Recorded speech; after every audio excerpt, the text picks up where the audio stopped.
आधी रात में संजीव की आंख खुली। उसने घड़ी की ओर देखा। ठीक 12 बज रहे थे। संजीव को प्यास महसूस हो रही थी। हालांकि उसके सिर में हल्का हल्का दर्द भी हो रहा था, मगर फिर भी वह उठकर किचन की ओर जाने लगा। किचन में से कुछ चर चर जैसी आवाजें आ रही थी, जैसे कोई प्लास्टिक के रैपर्स के साथ खेल रहा हो। संजीव ने सोचा, इस समय कौन है? जरूर कोई चूहा या बिल्ली होगी। उसने हल्की दरार में से अंदर देखा तो उसने देखा कि फ्रिज खुला हुआ है और जो चॉकलेट्स संजीव लेकर आया था वो सारी गायब हैं। उनके रैपर यहाँ वहाँ बिखरे पड़े हैं। संजीव को हैरानी हुई कि इस तरह चॉकलेट किसने खाई है। संजीव किचन का दरवाजा खोलकर अंदर की ओर बढ़ा। उसने यहाँ वहाँ देखा, पर वहाँ कोई नहीं था। तभी अचानक बाहर गिलास गिरने की आवाज हुई। संजीव बाहर की ओर देखने लगा। वहां उसे एक साया नजर आया, जो कि एक तरफ से दूसरी तरफ जाता हुआ दिखाई दिया। संजीव ने किचन में से पानी की बोतल ली और ग्लास में पानी डालकर पीने लगा। ज्यों ही उसने अपना मुंह ऊपर की ओर किया तो वह देखकर हैरान रह गया। कबर्ड के साइड में ऐसा लग रहा था मानो कोई खड़ा है। उसने मुड़कर देखा तो वहां कोई ना था। संजीव को लगा, शायद सिरदर्द और बुखार की वजह से मुझे कुछ वहम हो रहा है। वह अपने रूम की ओर जाने लगा। तभी रास्ते में कदमों की आहट सुनाई दी।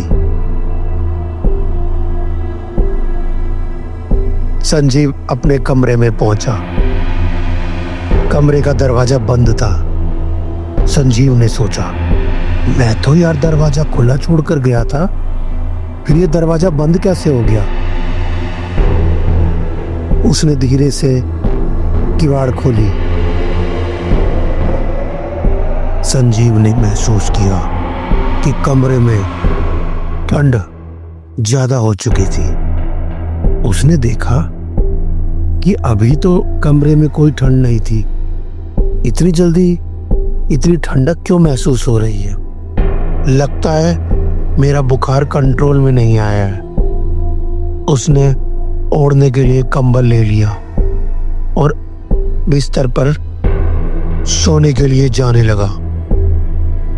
कंबल ओढ़कर संजीव सोने लगा कि तभी अचानक उसे ऐसा लगा जैसे कोई उसका कंबल खींच रहा हो। उसे हैरानी हुई, ऐसा कैसे हो सकता है? कंबल से मुंह बाहर निकालने पर उसने देखा कमरे की लाइट बिल्कुल बंद थी और खिड़की में से थोड़ी बहुत रोशनी आ रही थी। संजीव कुछ डरने लगा। उसे लगा, आखिर ये सब क्या हो रहा है? लगता है मुझे बाकी लोगों को जगाना चाहिए। वह कंबल से बाहर आकर इधर उधर देखने लगा। तभी खिड़की में उसे एक चेहरा दिखाई दिया, जैसे कोई बच्चा खिड़की के बाहर से उसे देख रहा हो। संजीव ने जो ही उस बच्चे को ढंग से देखा तो उसकी आंखें कोयले की तरह जलने लगी। बच्चे ने अपना मुंह खोला और धीरे से बोला, भैया भैया मुझे चॉकलेट चाहिए, चॉकलेट चाहिए मुझे। संजीव डर के मारे पूरी तरह से कांपने लगा, क्योंकि अब वह समझ चुका था ये वही बच्चा श्याम है जिसको आज दिन में उसने चॉकलेट दी थी, और अब ये यहाँ पर चॉकलेट लेने आया है, क्योंकि दिन में उसी ने कहा था कि और चॉकलेट की जरूरत हो तो मेरे घर पर आकर ले जाना। संजीव जोर से चिल्लाना चाहता था, लेकिन उसका गला मानो सूख गया हो। और उसकी आवाज बिल्कुल भी नहीं निकल पा रही थी। वह छटपटाने लगा और छटपटाकर दोबारा से बिस्तर पर गिर गया। कमरे की लाइट कभी बंद होती कभी जलती, ऐसा बार बार हो रहा था। संजीव ने विंडो की तरफ देखा तो वहां कोई न था। उसने देखा एक चॉकलेट का रैपर जमीन पर पड़ा हुआ है। जो ही उसने उस रैपर को उठाना चाहा, तभी बिस्तर के नीचे से एक हाथ निकला जिसने संजीव का हाथ पकड़ लिया और संजीव जोर से चिल्लाया। संजीव की आवाज सुनकर सभी घर वाले जाग चुके थे और वो संजीव के कमरे की ओर दौड़े, मगर दरवाजा अंदर से बंद था।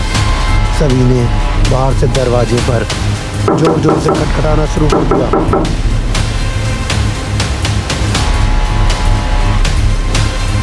दरवाजे की दरार में से संजीव के घर वालों ने देखा कि संजीव के बिस्तर के सिराने पर एक लड़का बैठा हुआ है। सभी हैरान हो गए कि कमरे में ये बच्चा कहां से आ गया और जोर जोर से दरवाजा खटखटाने लगे।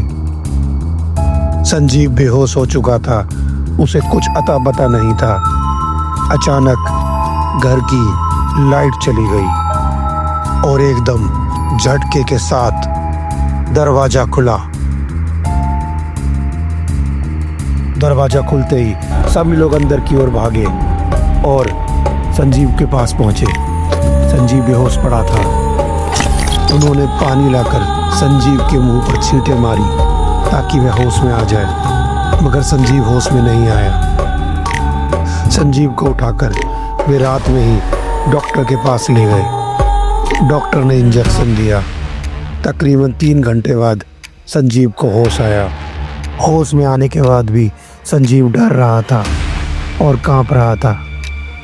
फिर संजीव की मम्मी ने संजीव से सारी बात पूछी कि क्या हुआ था बेटा। संजीव ने सारी आप बीती जो पिछले दिन उस लड़के के मिलने पर जो घटना घटी थी, सारी बात अपनी मम्मी को बता दी। उसकी मम्मी बोली, बेटा अगर ऐसी बात थी तो तूने पहले क्यों नहीं बताया, और तूने क्यों उस बच्चे को चॉकलेट का निमंत्रण देकर घर पर बुला लिया। अब तो यह इसी तरह घर पर आता रहेगा। डॉक्टर के यहाँ से डिस्चार्ज होने के बाद सुबह संजीव जब घर आया तो उसकी मम्मी और उसके पापा दोनों गांव के ओझा सत्येंद्र पाल के पास पहुंचे। ओझे ने आकर पूरे घर का चक्कर लगाया और नींबू और मिर्ची दरवाजे और खिड़की पर बांध दी। संजीव को एक तावीज दिया और कहा कि इसे रेगुलर धारण करके रखना है जब तक कि बात अटल ना जाए। हालांकि संजीव ऐसी बातों में विश्वास नहीं करता था, लेकिन इतनी सारी घटनाओं को अपनी आंखों से देखने के बाद अब उसका इन चीज़ों पर विश्वास हो चला था। ओझे ने कहा, घर में जितनी भी चॉकलेट बाकी बची हैं और कुछ और चॉकलेट खरीद कर लेकर जाना और श्याम की समाधि पर जाकर रख देना और हाथ जोड़कर प्रार्थना करना कि जो कुछ है वो यही है और अब आप हमें माफ़ कीजिए और अपनी दुनिया में चले जाइए।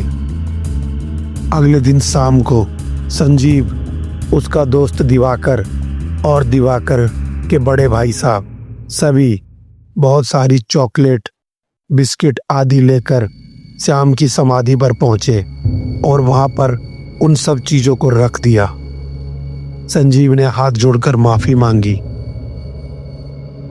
और माफ़ी मांगते हुए कहा कि यह भेंट स्वीकार कीजिए और मुझे माफ़ कीजिए और अपनी दुनिया में चले जाइए। जब सभी वहाँ से जा रहे थे तो किसी ने भी पीछे मुड़कर नहीं देखा। संजीव अब भी कुछ हद तक डरा हुआ था। वह घर आया, उसने खाना खाया और अन्य सदस्यों के साथ ही जाकर सो गया। इसके बाद कभी भी संजीव को वह श्याम नाम का लड़का नहीं दिखाई दिया। संजीव को इस घटना से उभरते उभरते लगभग 1 महीने का समय लग गया। अब उसे एक IIT स्टूडेंट होने के बावजूद भी इन बातों पर विश्वास हो चला था, और जब भी वह उस समाधि के पास से निकलता था तो मानो उसके रोंगटे खड़े हो जाते थे और उसकी आत्मा अंदर तक सहम जाती थी, पर मन ही मन वह हमेशा क्षमा मांगता रहता था। तो दोस्तों, कैसी लगी आज की कहानी? ऐसी ही और हैरत अंगेज, रहस्यमयी एवं सनसनी पैदा करने वाली हॉरर स्टोरी सुनने के लिए सब्सक्राइब करें हमारे चैनल रियल हॉरर स्टोरीज को और बने रहें हमारे साथ। तो चलिए अपने दोस्त और होस्ट कैप्टन सिंह को अब इजाज़त दीजिए। मिलते हैं किसी और अन्य रोंगटे खड़े कर देने वाली कहानी में। जय हिंद।